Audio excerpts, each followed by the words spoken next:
milyon. Ginagawa tayong tama. Andiyan na po! Si Yorme Isko Moreno Dumaganso, kasama ang ating Bash G Atienza.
Mga kamag-anak, kukuha tayo.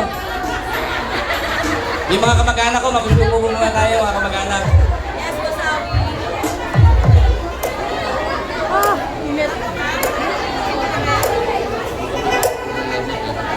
Mga kandidato ng Your Miss Choice, labas na po tayo dyan. Mga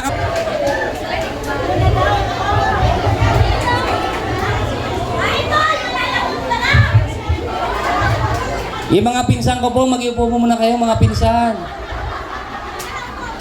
Chang, ikaw, susumbong kita kay Jong. Ang kulit-kulit mo niya. Ang likot-likot itong Chang ko eh.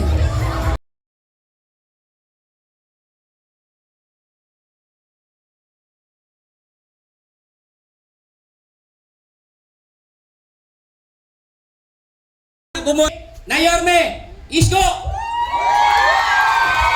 Moreno Dumaganso.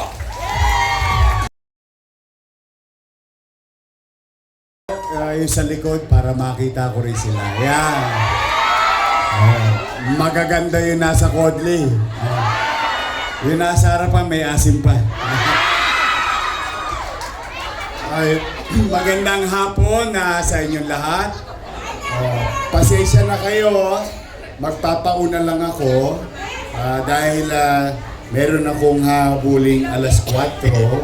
Usually, ako naman ang huli nagsasalita. Nakiusap ako kay Chichi na kung po pwede, magpauna lang ako. Dahil gusto ko kayo makita. Mukhang marami rito pang sinigang kayo, nakakasama ko noong 1998. Kay Lito Atienza. At alam nyo ba sino ang kasama ko nangangampanya sa District 1? Si Chichi Atienza. Kasi destinado siya doon sa District 1. No? Yeah. But alam ko, kayo battle tested. Sanay na kayo sa maraming laban. Diba? Kaya ako naniniwala na maganda ang magiging kapalaran o tagumpay ng Yormes Choice dahil gusto kong ipaalam sa inyo na magkasama na ang tatlong pinakamalalaking organisasyon sa buong Maynila. Una, kayo, kababaihan ng Maynila. Pangalawa, ang inyong mga partner sa 5th District na kapwa nyo kababaihan, nagkabati na ang kabaka sa 5th District ng Maynila. Ibig sabihin, yung kabaka sa buong Maynila at kababaihan sa buong Maynila magkasama na. O kami naman, may konti kaming dagdag. Ang kaagapay sa lungsod ng Maynila. So, gusto ko lang i-share sa inyo ang himagsikan sa Maynila. Bakit? KKK. Kababaihan, kabaka, kaagapay. So, ang punto ko, I think, sa dami ng hirap ng laban ninyo, sigurin natin, sa dami ng hirap na pinagdaanan ninyo sa lahat ng laban tuwing may halalan, I think ito ang pinakamagandang laban natin. Bakit? Tingnan mo ha, nung araw, siyempre magkakalaban yung kabaka, kaagapay, kababaihan. Pagdating sa iskinita, naggaganyanan. Tama mali? Siyempre, kanya-kanyang iwasan. Ganun ang nangyari. Pero ngayon, pag nakita mo yung kaagapay, uy, mare. Oh, pare. Pag nakita mo yung kabaka, uy, mare. Uy, pare. So the point is, malaking bagay na nagkabati-bati, nagkasama-sama, tungo kanino? Sa lungsod ng Maynila at mamamayan nito. Kami ay instrumento lang na makapagbigay ng pagbabago sa katayuan ng tao. Ang malaking bahagi nito ay tulong ng mamamayan mismo para kami magtagumpay. Ako ulitin ko, kayo sanay na sa gera. Sanay na sa init ng araw. Sa puyat. Tosgas pa kayo minsan. Abonado pa. Minsan tubig na lang. Katalo na. Tama mali? Mahirap talaga mangampanya. Napakahirap. Lahat ng sakripisyo inaabot ng mga tagapagkampanya. Pero, tatandaan ninyo, ito'y hindi nyo ginagawa para sa amin.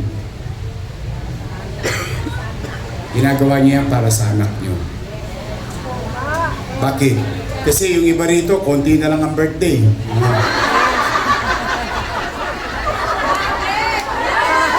Diba rin to? Oo. Ang ibig ko sabihin, sa ayaw at sa gusto natin, magpapantay ang paa natin. Una-una lang yan. Ang isa puso ninyo, ang isa isip ninyo, anong uri kaya ng gobyerno iiwan ko ang aking mahal sa buhay? So yun ang tinatayan nyo. Yung mga konting pamantika ng labi, baliwala yun. Pansamantala lang yun eh. Ang ipinaglalaban nyo dito, kinabukasan ng ating pamilya, pamilya ng ating kaanak, pamilya ng ating mga kumare, kumpare, pamayanan, at buhay-buhay ng mamamayan ng lungsod ng Maynila. Yan ang wag mawaglit sa isipan ninyo habang kayo'y nasa gitna ng init ng araw. Ngayon naman, dahil mainit ang panahon, Tingnan po ninyo, umiinit na rin ang politika. Oh. Napansin ninyo, dati isa lang ang naninira sa akin. Ngayon, dalawa na. Kaliwat kanan na. Dati ako agahan, tanghalian, hapunan. Ngayon, pati pulutan sa inuman, ako na. Oh, pero ako, ito masasabi ko sa inyo. Huwag kayong papatol. Huwag kayong makikipag-away. Bakit? Pag nakipag-away ba kayo, kapakinabangan nyo yun? Kapakinabangan lang ng politiko yun eh. Tama, mali? Tama. Eh bakit nyo palilitin ng mundo nyo? Dahil inaaway nyo yung isang tao? Hindi. Huwag kayong sasali sa mga panira. Huwag ninyong gagawin yan. Ang payo ko, katulad ng payo ko sa kaagapay, magpakababang loob kayo. But you have to be firm.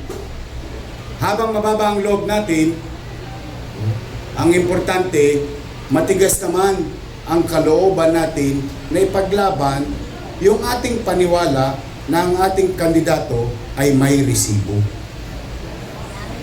may pruweba, may nagawa.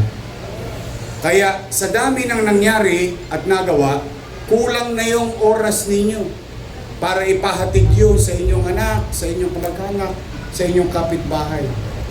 Kasi ang gusto ng kabila, sagutin nyo na sagutin yung panira. Pero wala pa silang naikwentong gagawin. Pero yung makapanira sila ng kapwa, okay na sa kanila. Huwag nyong gagawin yun. Magpakababang loob kayo, pahabain ninyo ang kamay ninyo, umakap kayo ng umakap ng tao.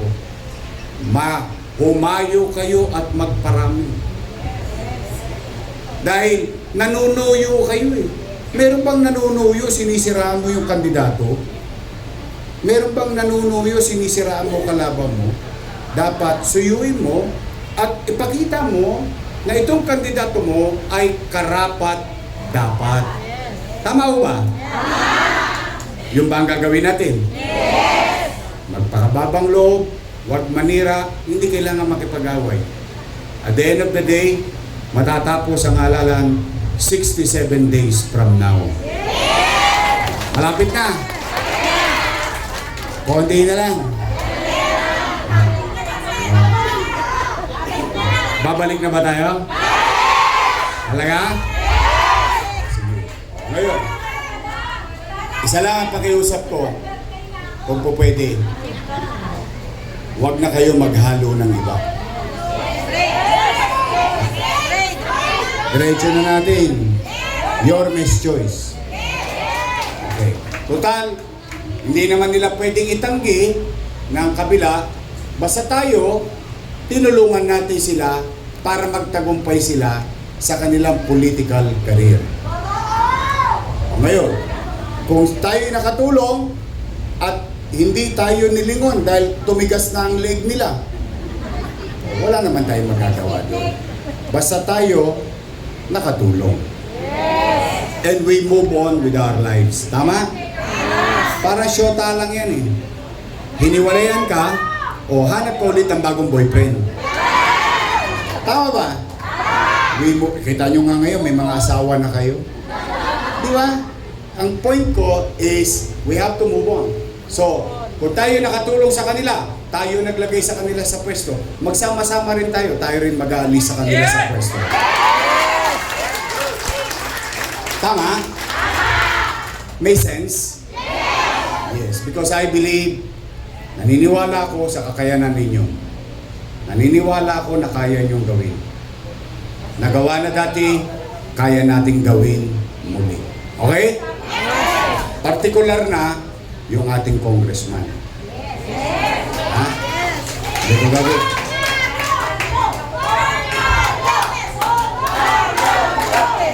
Total, nakatulong naman ako sa dati. Nakaupo. Hindi naman pwede ikubli yun eh. O, okay na ako, masaya na ako. Naging bahagi ako ng tagumpay niya. O, nandiyan na yan. We move on. O, sino ang kandidato natin ngayon? Carlo Lopez. Tama? Yun na yun. O, uwi na. Yun na yan. Simple lang. Kasi ayaw ko kayong magkaroon ng kaaway eh. Ayaw ko kayong magkaroon ng kagalit dahil lang sa mga katulad naming politiko. Because minsan-minsan lang namin kayo makikita. Ang iniwan pa namin sa inyo, pait. Ang iniwan pa namin sa inyo, bitterness. No? Maging masaya tayo. Ipagpasalamat natin sa Diyos. Sabi, kalain ninyo, nabuhay tayo. Nung pandemya, lahat tayo kinakabahan. Pati sa loob ng bahay, kinakabahan tayo. May umaaching lang, haching, ay may COVID, may COVID. Tamang hinala tayo nung araw. Tama ba? Pero, at least, o kayo kayo na mga nangabuhay dito. Buhay tayo lahat. Ibig sabihin, tayo na lang ang testigo ng pandemya. Dahil yung iba, sumakabilang buhay talaga. Talagang na-infection. Iba ka, tayo na lang nandito, testigo. Tayo, testigo. Kaya nating sabihin, kanino man, sa mga mahal natin sa buhay, nung pandemya, walang nagutom sa lungsod ng Maynila. 8 buwan. Nung pandemya, natatakot ang nanay, natatakot ang tatay. Paano ang pag-aaral ng kanyang anak? Ano nangyari? Sa Maynila, may tablet ang estudyante.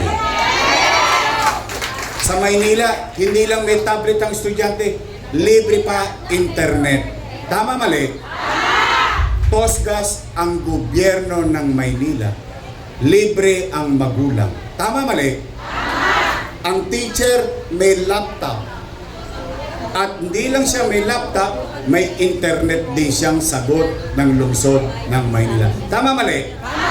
So, madalit salita, suma total, naitawid natin ang pag-aaral ng ating apo, ng ating anak noong pandemya. Tama?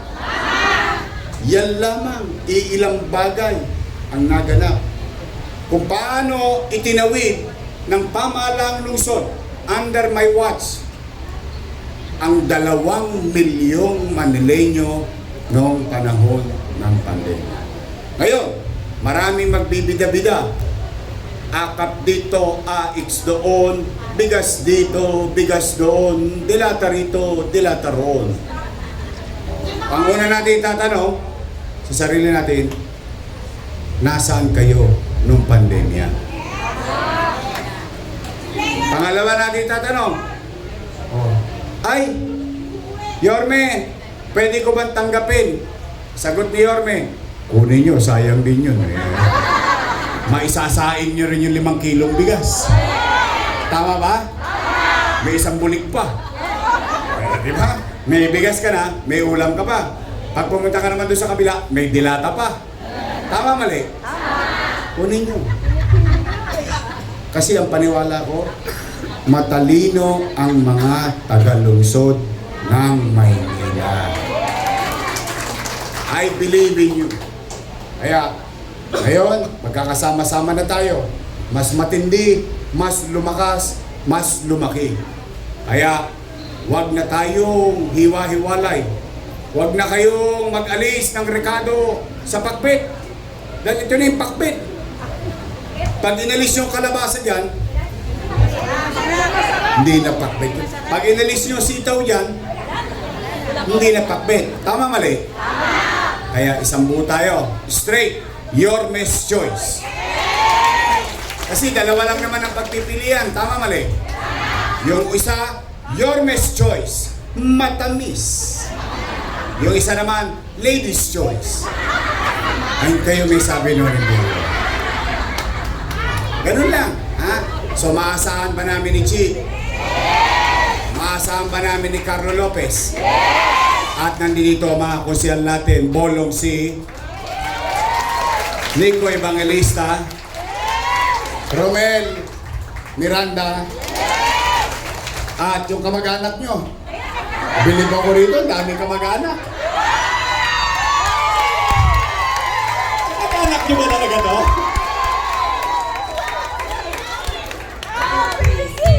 Nangaagaw ng kamag-anak eh. Awi Sia. At yung isa natin kasama, Roby Ong. So, kompleto na. Kompleto na. Kompleto na. Kompleto na eh. O, parang sinasabi mo ganyan. Ano yan? Nangongona. Ha? Kompleto na ba? Huwag niyo kakalimutan, lagi itong nangongona. O ano sa Tagalog ng number 1? O kayo may sabi niyan. Ang ating kaibigan kabats ko, Edward Tan. Ang ating congressman, ibabalik natin, Congressman Carlo Lopez. Yung vice mayor ko, may asim pa. Mukha lang 19 yan. Naintindihan niyo na yun. Naka-quarants na yan. Siya, aral sa ama niya. Yung ama niya, itinaguyod ninyo. Nakaraos. Naging magaling ding vice mayor. Presiding officer. Siya, graduate ng Lasal Political Science. So, alam niya ang trabaho ng gobyerno. Tama, mali? Kung siya graduate ng Lasal, dahil ko siya. Ako, graduate ng Ateneo.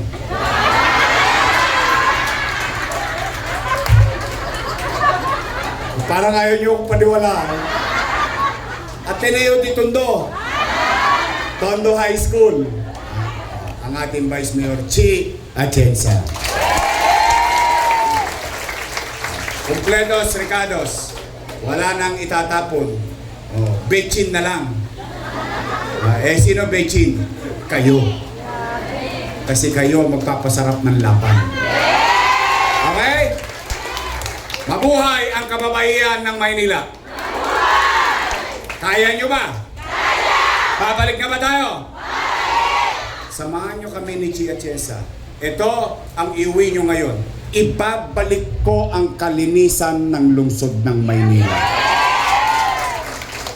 Kakalawitin ko ulit ang mga tolongges na nang i-snatch, nang hold up, solvent boy, lahat ng mga krimen na nagaganap sa Maynila, ibabalik ko sa inyo ang kapanatagan muli ng pamumuhay sa Maynila. Ibabalik ko ang gamot sa health center at hospital. At lahat ng mga nangyari naganap nung panahon na ako'y binigyan ninyo ng pagkakataon na maging mayor, itutuloy ko, palalawigin ko pa. At lahat ng yan, kami dito sa Yorme's Choice, hindi kami magtatagumpay nang hindi namin kayo kasama. Kaya samahan nyo kami, mga batang Maynila, mga kababaihan ng Maynila na may asim pa. Samahan nyo kami. Together, we can make Manila great again. Magandang araw. Pagpalain nawa kayo ng poong may kapal. Manila! God first. Thank you.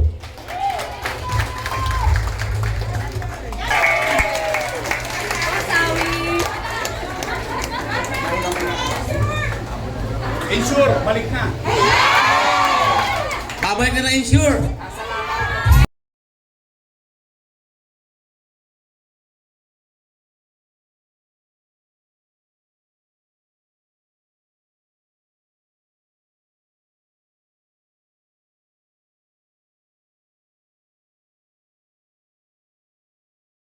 Na magsasalita. Ang susunod na magsasalita po ay ang Alden Richard ng District 2.